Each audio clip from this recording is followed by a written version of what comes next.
Hello, NAAIA community. Get ready to relive insightful discussions, gain fresh perspectives, and be inspired by the wealth of knowledge our community has to offer.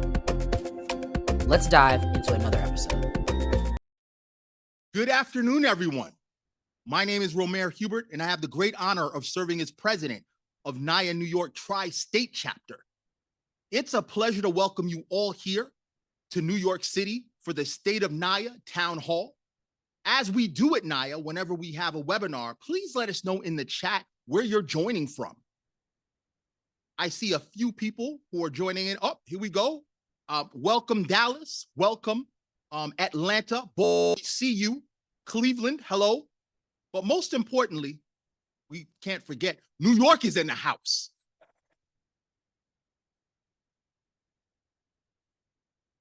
Our chapter has had an incredible year, highlighted by our 20th anniversary, celebrated this past July.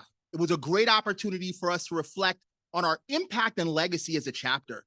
And as one of the oldest and continually operating chapters within NAAIA, what a number of leaders have added to the value of NAAIA overall. We honored a number of our past presidents and board members, several of whom are in this room today. So I'll be careful not to, miss any names, but including our national board chair, George Woods. Today, I am thrilled to introduce the president and CEO of Marsh, McLennan, John Doyle. Please join me in giving John a warm welcome as he shares his remarks with us. John?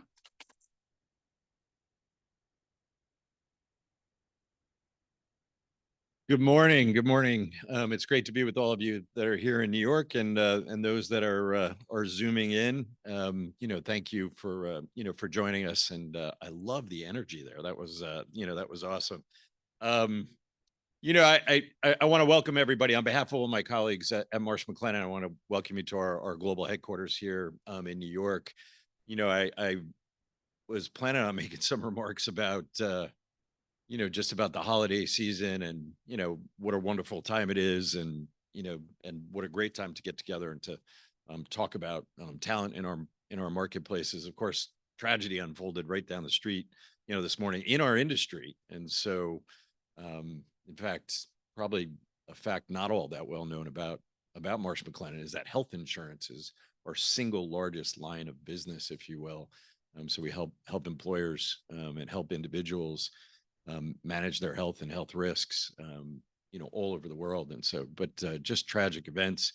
It appears from what we know to be a targeted incident. Doesn't make the tragedy any less impactful, of course, but be safe while you're here. Today is also the tree lighting, right? And so, so we have this odd start to the day with the finish of the day. And really, for those of us who live in and around New York, is kind of the kickoff really of the, of the holiday season. So anyway, I do want to wish you all, a great holiday season. And, I felt like I needed to acknowledge the, the tragedy that unfolded, literally a couple blocks up the street here today. So it's a privilege to host this meeting. And so I'm excited to see all of you. I see my colleague, Denise Campbell, in the back of the room. She's been trying to keep me from you, over the last, I have the mic, Denise. So, but I'm finally here. And so it's great to be with all of you. I've heard a lot about the organization, and of course we support it throughout the company and have for quite some time. I'm kidding, of course. Denise has tried to engage me a number of different times, and I'm so glad that you came to us and I could make it work. So most of you know our company. And of course, what you know most about our company is the risk side of our business, right? Marsh and Guy Carpenter. And of course, that's, all quite logical given, the focus of the organization. We're bigger than that. And we do some other things as well. I thought I would just quickly acknowledge Mercer and Oliver Wyman are two global businesses inside of our family. So we have four global businesses, both people businesses, right? So Mercer's in the business of helping employers manage health and health risk, as we just talked about, but also retirement and investment outcomes, and then of course talent issues. And so talent is central to are offering to clients worldwide. And then Oliver Wyman is a market leading strategy consulting firm. And so, we're really, really proud of our 4 global businesses and how we're positioned and how we're performing as well. In fact, we're, I think, a pretty rare business in that we're 153 years old. And I can stop right there. That makes us rare just to begin with. But we're not only 153 years old, but we're 153 years old and thriving as a business. And so it's certainly something as our CEO, I don't take for granted. And want to make sure that we're positioning ourselves for success 3 years from now, 5 years from now, and 10 years from now is what I and my colleagues on our executive committee spend our time focusing. And so why is it that we are in such rare territory as a 153-year-old company and one that continues to thrive? And to me, we're obviously a people business, so it's all about talent. And I think the real reason is our culture. And culture is absolutely critical to our success, and I think will continue to be critical to our success. And we are very deliberate and transparent about the strengths and weaknesses of our workforce, the talent that we have, the culture that we strive to have, of course. But I do think it's a relative strength for us. And central to our culture strategy, foundational to our strategy around talent is inclusion. And so, there's no better conversation for us to have than to have this kind of conversation. And so one of the things my predecessor, Dan Glazer, said a few years ago, and it was a smaller number because we continue to grow, but last year, clients paid us $24 billion, paid our company $24 billion for advice from the people that we have, nearly now 95,000 people that we have working. That's extraordinary. We don't sell something other than insight. Our people help. In fact, the purpose of our organization is trying to enable our clients to build the confidence to thrive through the power of our perspective. $24 billion worth of insight, truly incredible. Well, what comes with that? The responsibility that comes with that is having top talent that can offer those insights. And our clients expect a range of personal and professional experiences and a range of insights that's central to the advice that we provide to our clients. So, of course, inclusion is critical to us. It's a business imperative. I also feel like it's an economic imperative. And we're in an extraordinary moment in the United States in this conversation. And I want you to know that Marsh McLennan is committed to inclusion and making sure that we can be our best for our clients. And the way for us to do that is to make sure that we attract the best talent from every part, every demographic in our population here in the United States. And so, while there might be a war ongoing against DEI, we're firmly planted in making sure that we bring the best talent so that we can provide. We want to be our best. That's what motivates me. We are the biggest in most markets that we operate in all around the world. I've worked my entire career in big companies. That's not what gets me excited about coming here every single day. What gets me excited about coming here is to be the best. And to be the best, we need to bring the best talent. And so I'm confident that working closely with NAAIA will enable us to continue to bring the best talent from this demographic into Marsh McLennan and enable our company to continue to grow for 3 years, 3 years from now, 5 years from now, and 10 years from now. So anyway, that's all I wanted to share. I wanted to thank you for inviting me and again, share with all of you that we're really privileged to host this meeting today. So all the best.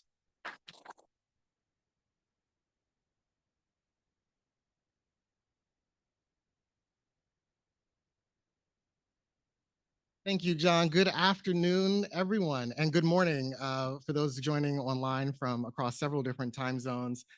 It is absolutely wonderful and delightful to be back in New York City and to host the State of NAAIA program here with our NAAIA New York Tri-State chapter and with Marsh McLennan. So we have some fans of that chapter in the room, which is always great.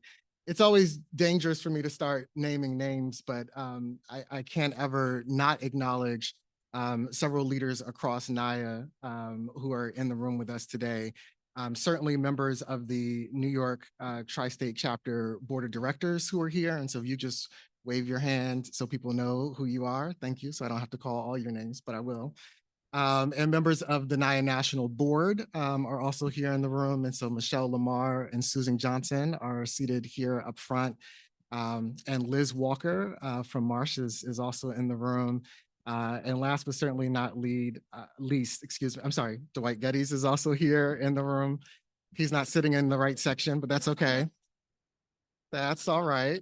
And last and certainly not least, Claude Howard, who is our Greater Hartford chapter president, is also in the room. So we are excited and delighted to be here. And as John mentioned, certainly this morning we've seen the news of the CEO of United Healthcare being killed here in the city. And so we extend certainly our thoughts and our prayers with the United Healthcare family. They are our benefits provider at NAIA, and so we know that their organization right now is certainly experiencing trouble, and certainly his family as well. So let's continue to be in prayer and send good thoughts for them as well. And I will also just acknowledge, even though she normally doesn't like when I do it, but it's my show, and I can do it because I want to, Denise Campbell, Senior Vice President and Client Executive here at Marsh, who also is our immediate past president for the NAIA New York chapter, for her hand in organizing us being here today. And I'll also thank Santonio Isom and Kira Kimball, who I know are watching online and joining us in today's program. And they are such wonderful partners to work with on behalf of the Marsh McLennan family. So really, really grateful for them. So our agenda for today, we're gonna do a couple of things. Let's see. All right, there we go. So we're gonna start in a conversation just looking back on 2024 and before, just a few comments on how we got to where we are today. And then we'll talk about our progress toward Vision 2030, our strategic plan that we've launched as well. And then really excitingly, and really the main thing that we do in our State of NAAIA program is unveil our program calendar for 2025. So I know we've been getting that question on what are we doing, what should we be expecting? And we're really excited to answer those questions for you today. And then I think if we move the way that we're supposed to move, we should have some good time for questions. And so as a reminder, always to our online audience, that you can use the Q&A box to enter any questions that you have. And certainly we've seen the chat has been going already this morning, so you can keep commenting in the chat, but please make sure you put your questions in the Q&A box.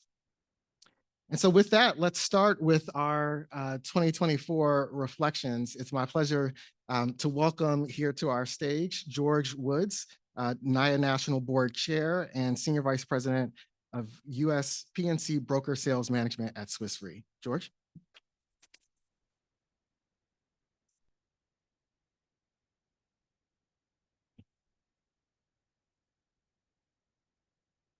All right. Feel like Oprah.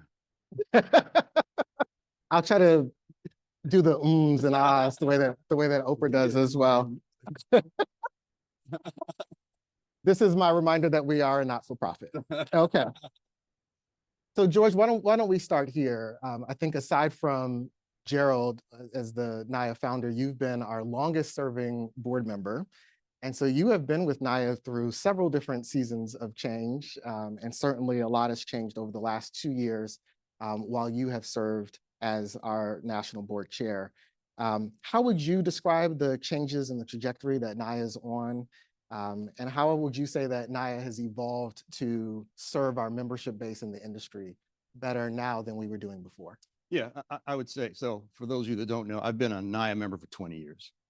I've been on the national board for 10 years and been the chair for the last 2. And one of the things I've seen, which is really impressive, is NAIA has become more than just what I would call a membership organization. We've done more to actually participate in the insurance industry. For example, you think about the case study competition where we're trying to bring more young, talented individuals into the insurance industry. The other thing too is the partnerships we form with some of our partners. For example, they now have access to a population they normally didn't have access to for their insurance products and services. And so, and then for NAIA members in general, we also have management training through Korn Ferry. So there's so many things that as an organization we're doing for the industry as well as our members. We certainly, as we've been looking at the programming that we've offered, it feels like we're offering 3 more times programming than we were offering before, which we'll get to share a little bit more about as we get into the program calendar today as well. I think one of the other things that's really unique about you, George, is you are the only national board chair to date who has also served as a chapter president, having served as a chapter president here in the New York Tri-State chapter. And I'm wondering, particularly the connection between our chapters and the national organization, and we've done some regional forums now, so we've been strengthening that relationship.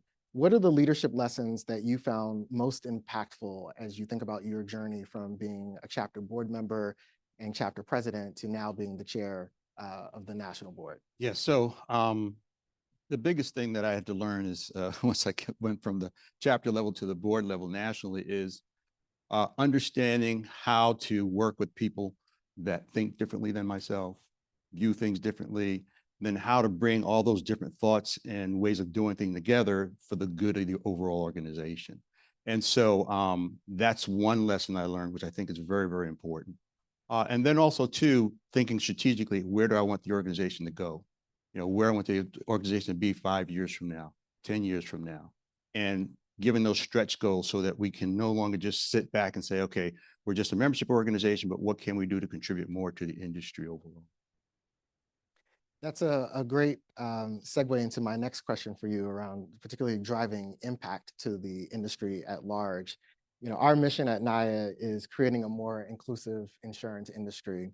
And I'm wondering, particularly with the environment that we're in, and as we look ahead in particular, what are the challenges, but also the opportunities that are most pressing that NAIA needs to face, and how do we continue to drive forward the progress that we've made around diversity, equity, and inclusion across the industry? Yeah, I know John Doyle touched on it in his comments earlier, where the environment's changing. And so I know a lot of members are starting to wonder, well, what does that mean for us as an organization? Does it mean we'll have less of an impact? And I say, no, we can have more of an impact, right? We've already sort of done things already to show our partners in particular that we're an organization that can help support them in their DE&I activities, their DE&I strategies and initiatives. And so I think for us, it's a great opportunity. And most of our partners have already said they're going to support us. They're going to continue to work with us. And it's basically a business imperative to have, in my opinion, a strong DE&I focus as well. We've been really privileged that a number of our partners, both now and then I would also say when the Supreme Court decision came down, the Supreme Court decision repealing affirmative action came down, that so many of our partners reached out to say, we know the value that NAIA is providing. We know we're seeing the development in our employees who are in the membership. We are still in this with you. You don't have to worry from that standpoint. And that has just been a wonderful message for us to hear. And that's one of the pieces I think that we have had an opportunity to share more with members as we've been out on the road, is that the support from leaders across the industry is there. That's right. And it's certainly the indications are that it will continue. As you are completing your tenure as NAIA's national board chair, what are perhaps the 2 or 3 accomplishments that have happened since you've been on the board, or even during your tenure the last 2 years as chair, as you reflect on what it has meant to be a NAIA member today, and then to be leading NAIA from the board standpoint as well? Yeah, so I would say the things I'm most proud of actually is the fact that we are doing something I think that a lot of companies have been trying to do, which is how do you tap into that next generation? How do you begin to educate them about the industry? So for example, the students that we bring from the different universities when we have our national conference, we're educating them about careers in insurance, the case study competition. We're doing that. We're looking at creating a student membership, right? Where We now have students that are aware of the industry, they become NAIA members. Then once they become NAIA members, they work in the insurance industry, become NAIA members again, and then contribute in that way. So I think we offer a lot of talent, which also too, when you think about our organization, we have a lot of talented individuals within our organization. So I'm most proud of the fact that we've been able to grow, because when I first started, we didn't have 24 chapters. We were lucky if we had 5 or 6. And our membership is over 2,700. So I remember when we didn't have that many people at all. So I'm most proud of where we are today and happy about the trajectory. I just think that the sky's the limit at this point. I think that's a perfect place to leave it. Yeah. Thank you, George, for joining Thank you. me in this conversation.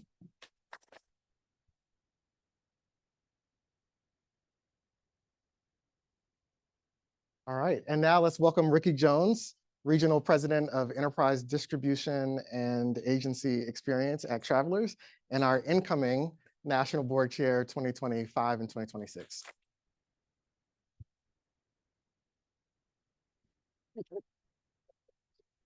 So, George mentioned, I think kind of at the close of his comments, like particularly our membership growth, and people may not be aware that one of the responsibilities of the NAIA board vice chair is serving as our conference chair.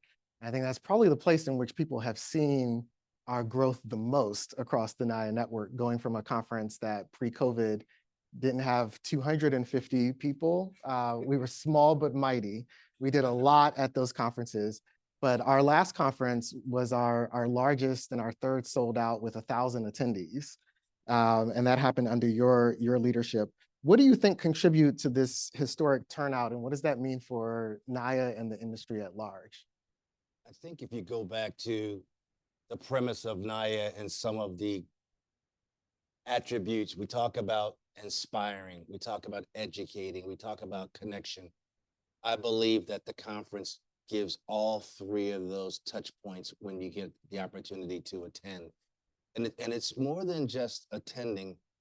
There's a desire that's built in all of us in reference to continuous learning and development. And the beauty of our conference happens to be is that there's a lot of substance and there's a lot of content around personal development when we have our workshops. And this year we had 28 different workshops that were going on, during the time that we were in New Orleans. But those workshops were created based off of the feedback of the members. It's not the national board that's determining specifically what are going to be the things, the topics that are going to be discussed.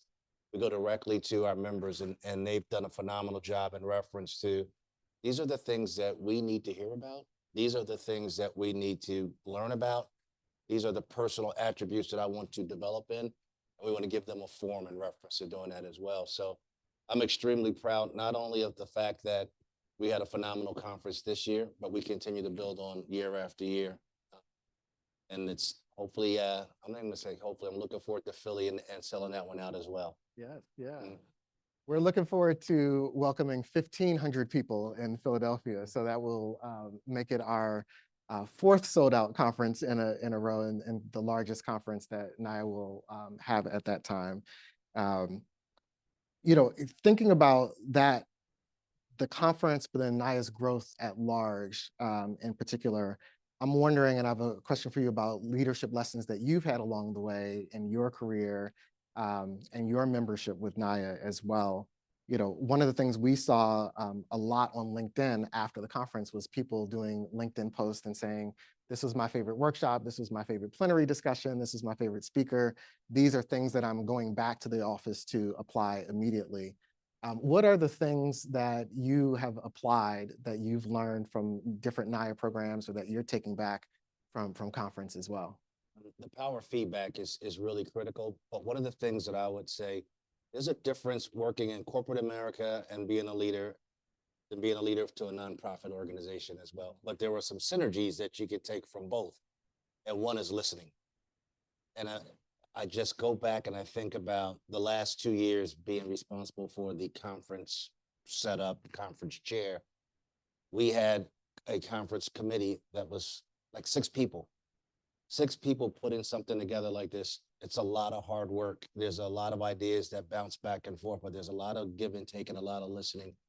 No one person can make NAIA or a conference or an event successful, it takes a village, through that. So one of the lessons learned is there's transferable skills between corporate America and the nonprofit sector as well, and give people space to be creative in reference to what they desire to do, as well. And then the last thing that I would say, and John touched on this earlier in his opening remarks pertaining to the whole DE&I piece is under attack. We all know that.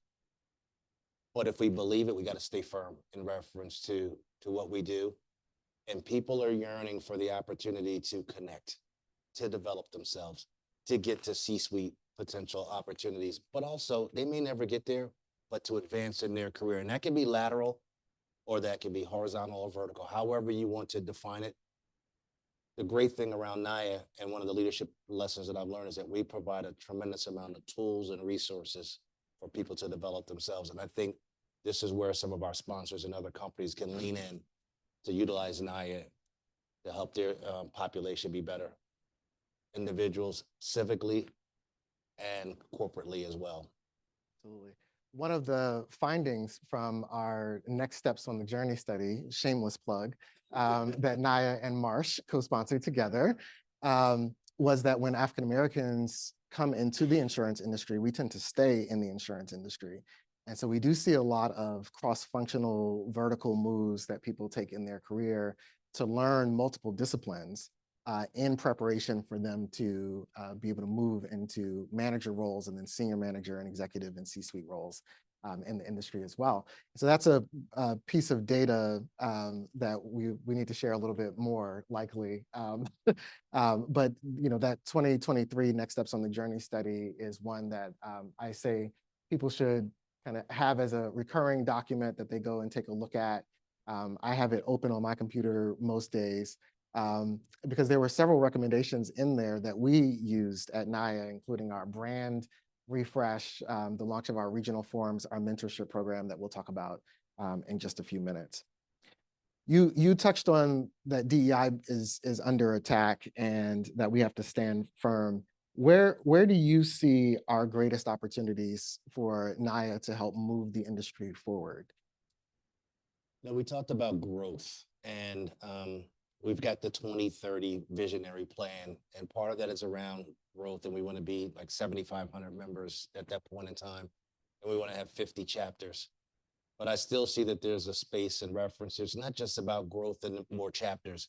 It's about that personal inflection that people get in reference of being a part of this organization. And that's why I think while this industry is in flux, there's going to be noise around DE&I. We can't stop that. But we can continue to offer opportunities. We can continue to offer resources. We can help people develop. We can help them get connected with people that may be mentors, for them. And it may not even be in their own organization.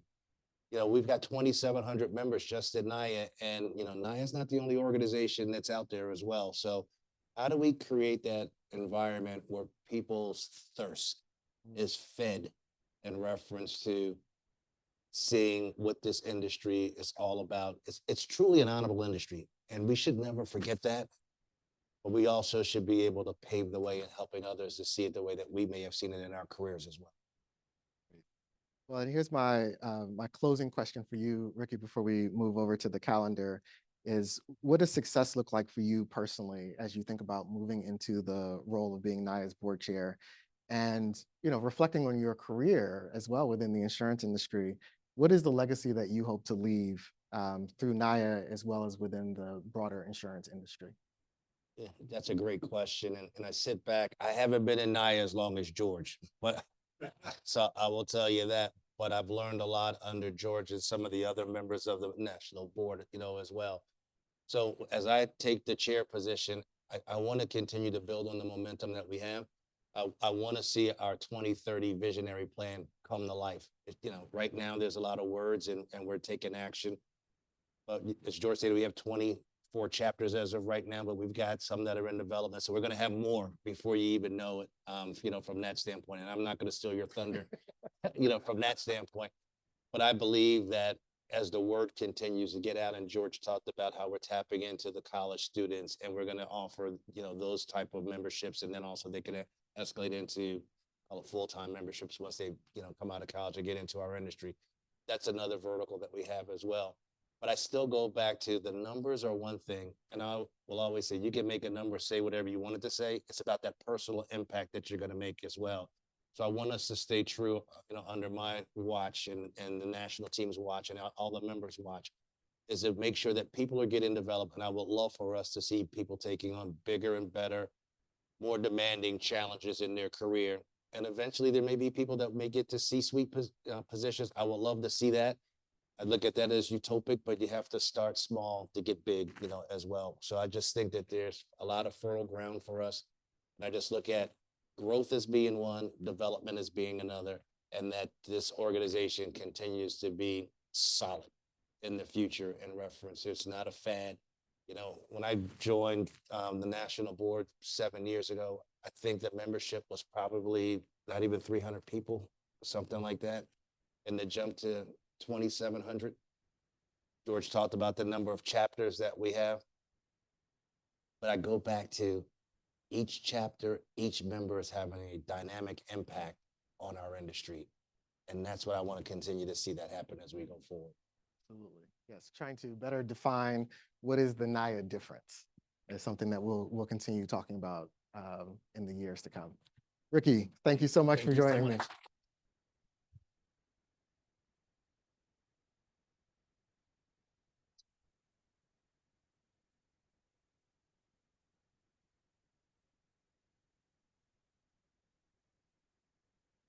All right. So I know everyone is eager to get to the program calendar. So just two very quick things before we get to the dates and then open up to question and answer. Whenever we come together, and we just did this at our annual members meeting at our national conference as well, part of those growth numbers and building out the infrastructure over NAAIA the last 2 years has been growing our capacity as a national office team. And so I'm excited to welcome some new team members. So you see here on the screen. And they are all relatively new to NAAIA. One started on Monday, and then one started about a month ago. So they are moving along and doing great work already.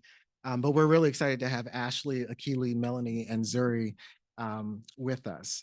And speaking of Zuri's work in particular, we had shared at our membership town hall in Charlotte that in response to the NAAIA census and feedback that came from our members, that we would offer a mentorship program.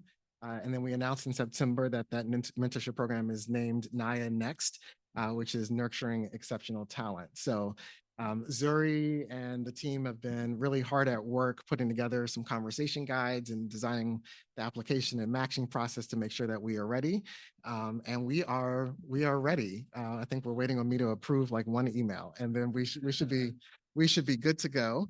And so the applications for that program are launching this Friday for mentors and mentees.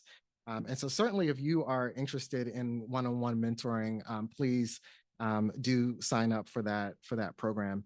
At its core, mentorship is really about expansive thinking and helping you to be able to see more than you did before so that you can move differently than you did before. And so we're really excited about those who will be in that initial cohort. So look forward to seeing your applications come in.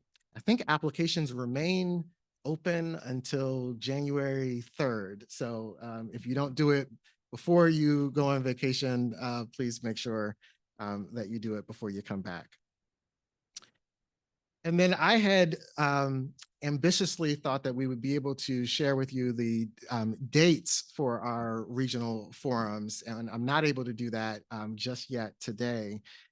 We are close, but we don't announce dates until contracts are signed and deposits are paid. And so we're not quite there to do that yet.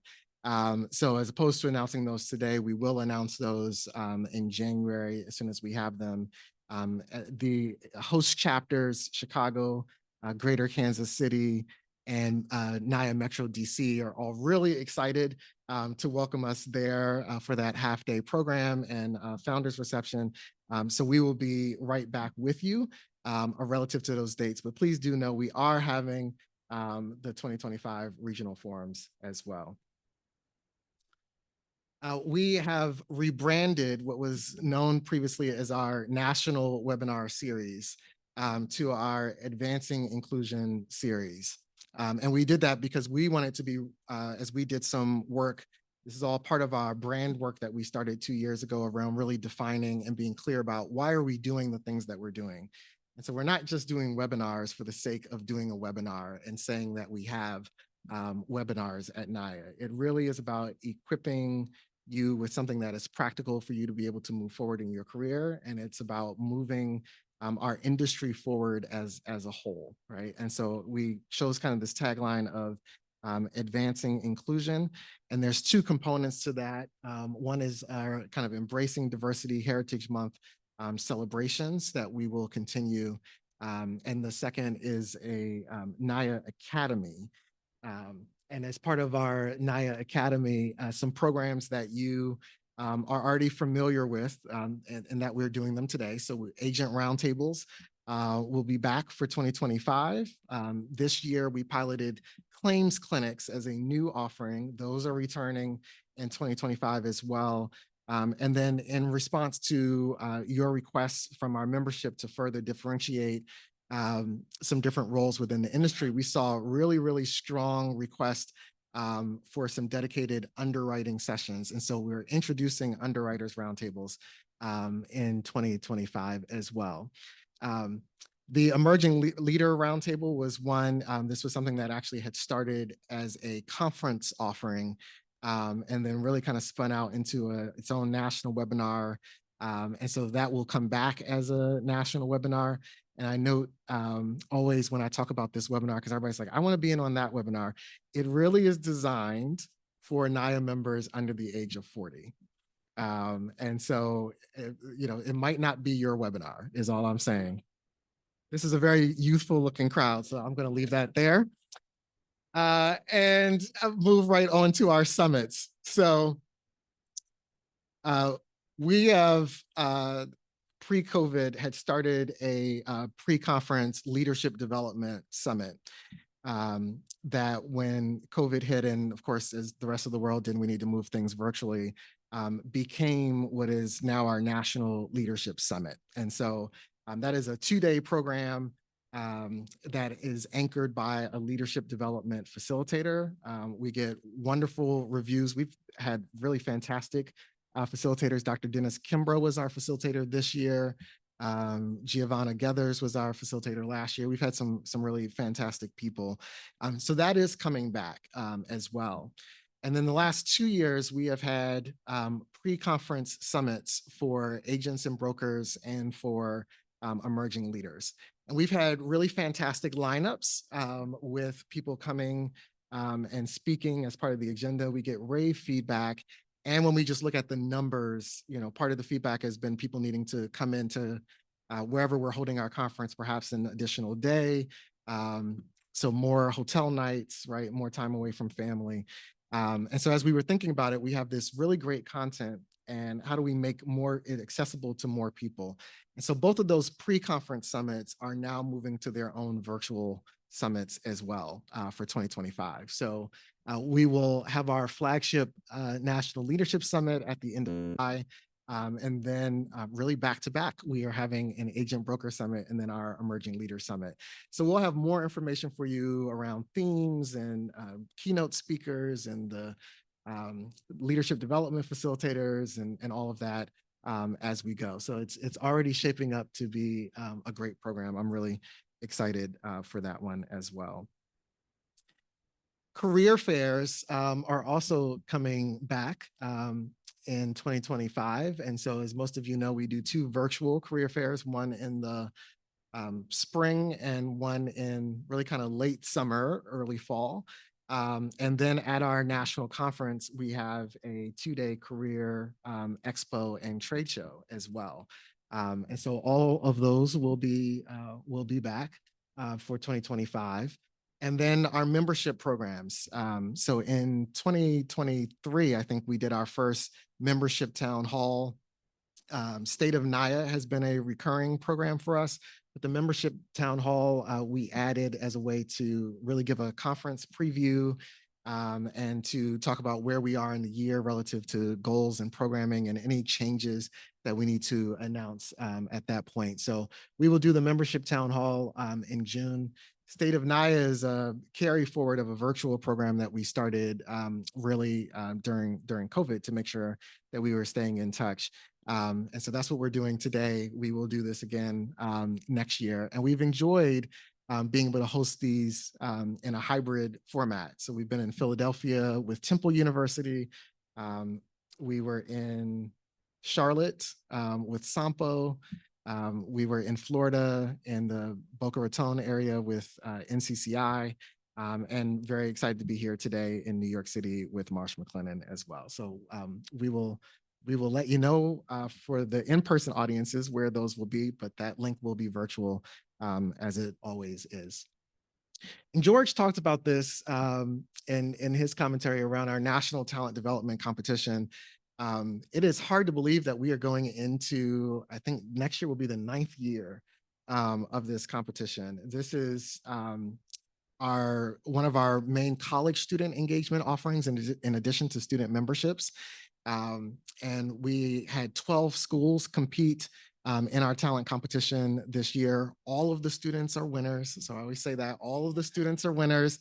They all walk away with a very nice award, and they walk away with great relationships with their corporate advocate, internship offers, full-time offers. We have a number of talent competition alumni who are now, actually, it's very funny to see them back as coaches in the competition today as they have come into the industry.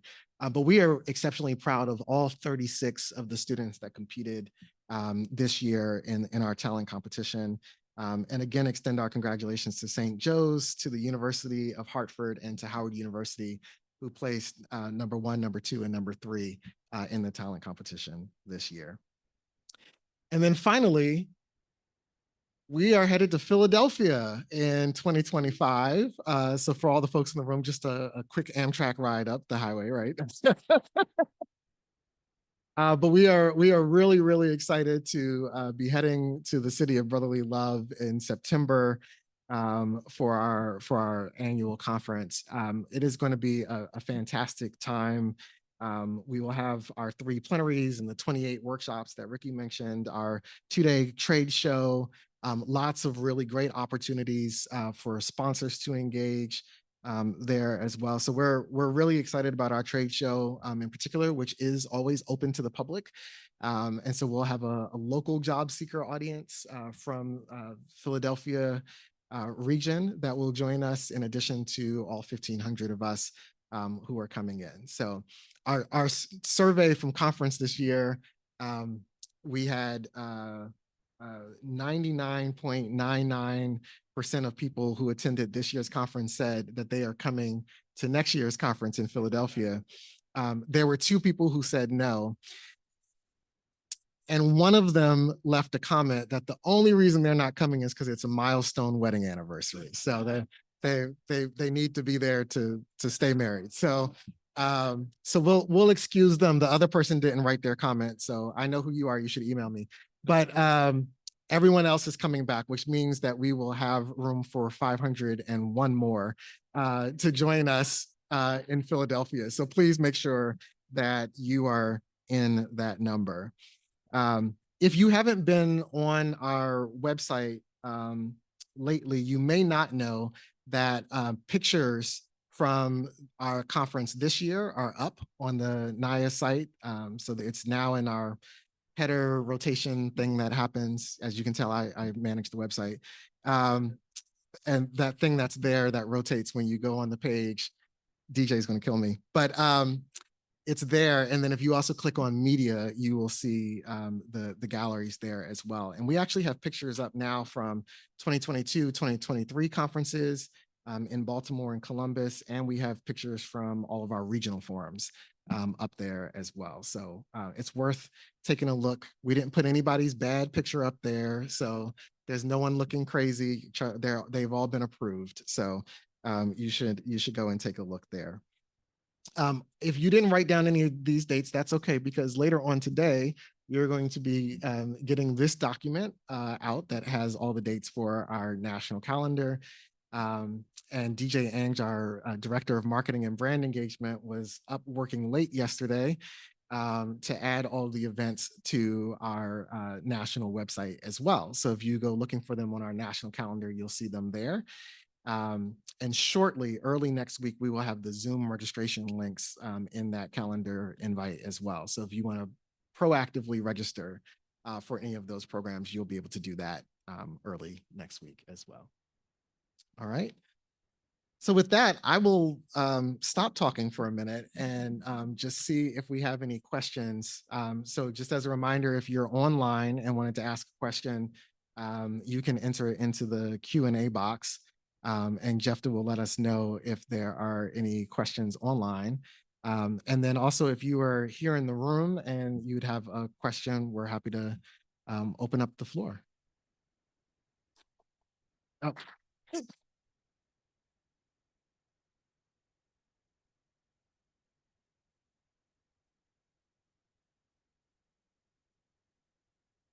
Any questions from anyone in the room? Oh, now I'm double mic'd. That's dangerous.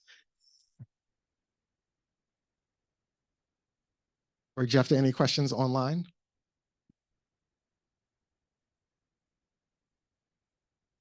There's one question. Are there any concerns about HR 9495, aka the nonprofit killer bill? We are, NAAIA is a member of several associations, the American Society of Association Executives, the Association Forum. There's a group known as Black Association Executives. And then there's a group of executive directors and CEOs that's been convened by the US Black Chamber of Commerce. So I am frequently in touch with all of my peers relative to just what's been happening. And we've been watching a lot of what is in Project 2025 and starting to outline the risk. This bill did pass the House. It is currently not expected to pass the Senate. And so it's something that we are thinking about. What the bill essentially would do would give the Treasury Department the ability to name any organization, a nonprofit organization, as a terrorist organization. And so when that happens, there's a whole series of things that can impact your operations and your ability to do things. So we are watching it very closely. The current thought is that it's not really projected to move forward. It's really designed as a bill to be more inflammatory and to gain more press mentions and give some people some notoriety. But it's damaging to a wider variety of nonprofits than nonprofits that focus on DEI work in the way that it's written. So it won't be able to move forward, most likely, in its current form. That's a great question, though. And we have a question here in the room, so I'll come to you, David. Thank you very much. David Godson here. First of all, I want to say it's a pleasure being in a room with so many senior leaders, both within NAAIA and other amazing carriers and broking organizations. So my question is mostly geared towards leaders within the NAAIA organization. But what I want to understand is if you feel that younger talent is taking full advantage of the opportunities that NAAIA has to offer, and if not, what are some practical steps some younger folks can do to actually accomplish that? Oh, that's a great question. Okay. NAAIA leaders, y'all have thoughts? What I would say is we have a good portion of our members who are taking advantage of benefits. One of the things that we're looking at now is like our active users on our job board, which is a benefit. It functions a little weirdly, so we're having a conversation with the vendor about that as well, because you can sign up for job alerts without having an account. So we're looking at the number of people who are subscribed to job alerts versus the number of people who have an account on there. So people are using it. They may not be using it to its full advantage. So I think that's an example of us really needing to make sure that people know all the benefits that they have as part of being a NAIA member, and that they are really easy for people to access. But I would say across the board, one of the things that made the mentorship program, I won't say easy, but I think an easier decision for us to make that, yes, we'll do it, is that we know across NAIA, both formally and informally, there's so much mentoring that already happens in our organization. So we know there are people who likely have 2 or 3 or 4 mentees, sometimes with a capital M, sometimes with a lowercase m, that they are assisting in their careers. And so being able to provide more resources, the conversation guides, an executive in residence series that we are doing for the folks in the mentorship program as well, featuring senior executives in the industry. So there's definitely, as we continue to add programs, one of the things that we think a lot about is how do we make sure the value proposition is really clear, because we know that we are competing for your attention with all the other things you have in life and all the other things going on at work, but also with a number of the really great professional development and civic and social organizations that are out there as well, in which we hold membership. Great question.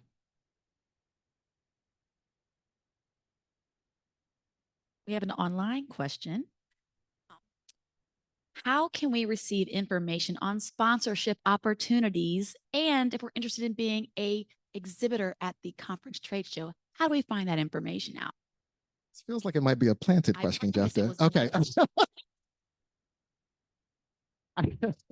Like, I can't see. I can't wait to go read this chat. Okay. Our 2025 partnership guide is out as well. And so just so everyone's aware, we do use the term sponsor in very particular spaces in NAIA, but we use the term partnership intentionally because the organizations that we are partnered with, there's a mutual relationship around advancing each other and helping each other to grow. Where sponsorship generally we think of as more a purely financial transaction. So certainly the dollars are important. So I would never say that they're not. The dollars are absolutely important. And I would say equally as important with our partner network is the relationships that we have around connecting talent in our organization who are looking for, their next opportunity, or tapping people on the shoulder for different leadership assignments, like being a chapter leader on a chapter board of directors as well. So if you are looking for our partnership guide, one, you can go to NAAIA.org, it's there. And there are also instructions in there on becoming an exhibitor at our 2025 national conference in Philadelphia. That's in the guide. I don't remember which page. I want to say like 21 or 23, but it's toward the back, but it is in there. And you can always reach out to Jeff DeSnow, our National Operations Director, and her email is operations@naia.org. And if you actually go on our website and click under NAIA Leadership, all of the national staff are listed there and all of our emails are there. So you can reach me, you can reach Jeffta, you can send a note to info@naia.org, you can send to Ashley. If you are telling us that you want to give us some money and be in partnership with us, trust we will get back to you. My cell phone number, okay, no, just kidding. Please share 2 to 3 actions that the national team took or is taking to grow membership that grew the membership to 2,700 and that newer local chapters can adopt to grow our membership even further. 2 to 3 actions national took. Well, and I would say, especially since Michelle is here, Michelle serves as our marketing chair on the national board. The work we did around the refresh of the NAIA brand and really unifying the brand across the organization was huge. And it was more than just a visual facelift for us. As part of that, we did surveys with our members, with our partners, with current national board members, past national board members, current chapter presidents, past chapter presidents, right? So we did a lot of work around what does it mean to be a NAIA member? How have you seen the organization grow? Where do you think NAIA should be going in the future? So I think a lot of people thought we just got a new logo. Yes. most people thought we just got like a new logo, and it was like there was a lot that went into that new logo and new color scheme that helped us learn. So I think the brand was one huge part of that. Chapter development and growth and planting of new chapters certainly was a huge part of that as well. And so I'm just thinking back to like 2018, which is when Greater Hartford started. Florida started in 2017. Boston and Houston came in 2019. So we've had a wave of growth. And there are about 9 chapters right now that will be, or I should say, because I'm not the chapter development chair, that are moving at the right pace in which we're expecting that they'll either move into development status or chartered status by February. So that's really exciting, and that'll be our largest cohort of NAIA chapters to ever come on board all at the same time, which will be great. But I will also say on this question that the number one way in which people hear about NAIA is word of mouth from current NAIA members. So there's that whole question on like, we're certainly sending emails, we're doing webinars, our chapters are hosting fantastic programs, right? Our social media presence has really grown. We have, I think, 12,000 followers now on our LinkedIn account, up from 1,000 in June of 2022. So like we're growing, we're doing all of these things, but I would say that's probably like 50% of it. Like all the time and energy that we really spend in making sure that when people come and look for us, they can find us easily. The other 50% is really word of mouth, and it's as people come into the industry and their mentoring relationships and all, that's how people know about us.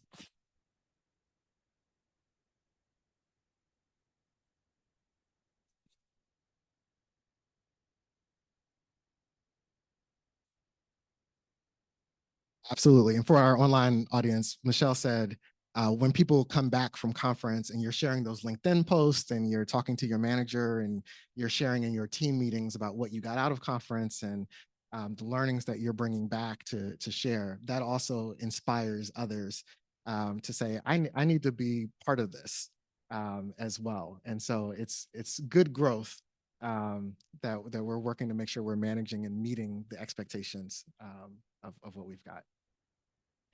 Last question, and it's along the same lines. What are the top 3 actions that members can take in 2025 to effectively support NAIA's 2030 goals?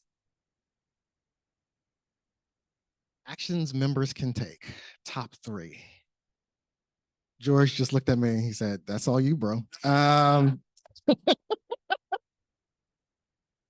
So certainly the word of mouth, right? Continuing to tell everybody that you are a NAIA member when you attend a program, doing your post about what it is that you've learned, taking pictures, making sure that you're showing up for the programs when they happened, right? So that I'd say would be one. Raise your hand to get involved, particularly with all these new chapters coming on board. And I won't leave out our existing 24 chapters as well. We have some board members who would like to retire and step down from being on the board and be a great champion and supporter of NAIA by just attending and not necessarily planning the programs. So there are 12 board seats in every one of our chapters. And so there are several chapters right now that are holding elections. So you should check and make sure that if there's a application out for your particular chapter, and a number of elections that just occurred. So chapters are always looking for people. And certainly if you are in any of the locations where we are growing, and it gets dangerous to mention them. So there is North Florida, Orlando, Tampa Bay, South Florida. There's a statewide chapter coming in Alabama, Nashville, Memphis, Seattle. Yes, thank you. Seattle and Portland, Oregon. And there's probably some more that are on the list. That's what I had. So if you're leading one of those efforts and I forgot you, I'm so sorry.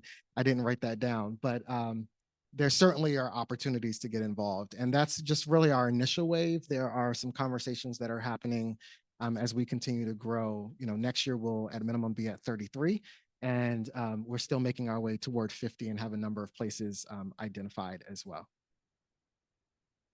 And then I think the last thing that I would say, which Denise Campbell is telling me to say, and it's absolutely correct, is to speak up and give your ideas. So when we send out the conference survey feedback, when we send out the NAAIA census, I don't know that people think that like we don't read them. We actually read them. We read all of them. There were a couple of comments that actually came in through conference where people were like, well, why don't we just do this? So some of you got notes from me that said, hey, I saw your comment. I just want to explain, like, this is why this thing happens in this way. So we will continue doing that, but please do fill out the surveys.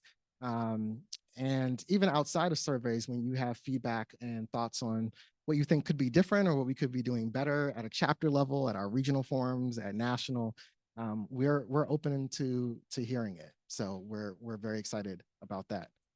All right, so if we did not get to your question today, if you put it in the Q&A box, please do know that we will, I'll look through them. And if it's not something that we addressed in our programming, then I'll write you back with an answer for sure.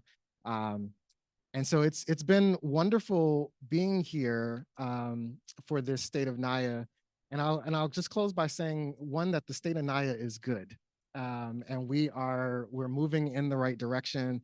We're making really great progress on the early part of our Vision 2030 goals, and really excited to see more of that materialize in 2025. And we thank you for your attendance at our programs. We thank you for being a NAAIA member, and we wish you and your families a wonderful holiday season, and we will see you in 2025. Thank you for watching this flashback episode of NAAIA. We appreciate your time and hope you found the insights valuable. Stay tuned for more enriching content. Until next time, thank you for being a part of the NAAIA community.